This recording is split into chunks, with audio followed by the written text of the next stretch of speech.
Yann Arthus Bertrand, Stéphane Bern, Boris Cyrulnik et d'autres, des noms qui tapent fort sur cet appel. Ils s'insurgent essentiellement contre l'élevage intensif. Mais en Limousin, terre de vaches à l'herbe, ça grince chez les éleveurs qui, après de multiples soucis de survie, n'avaient pas besoin de cela.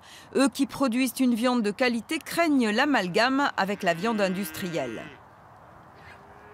Certes, on identifie bien notre viande avec le logo Label Rouge, mais toutes les viandes de qualité ne sont pas produites en label rouge. Et il y a des éleveurs qui vivent de leur travail, qui le font correctement, qui ne sont pas des éleveurs industriels. Et ces éleveurs-là aussi seront impactés par ce genre d'appel.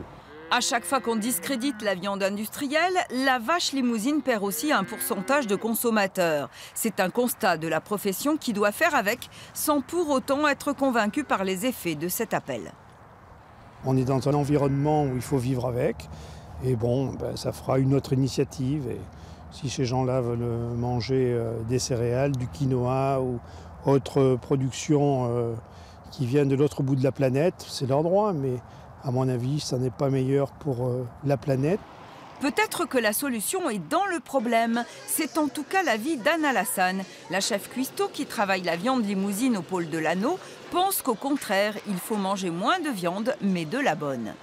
Je trouve l'appel de Yann Arthus Bertrand très légitime et très intéressant. Et je pense que nous, en tout cas des professionnels et de la viande et de la restauration, il faut qu'on s'adapte à ça et au contraire qu'on sorte notre carte du jeu à ce moment-là. L'appel prend effet ce lundi et avec ces journées sans viande, il pense contribuer à la lutte contre le changement climatique.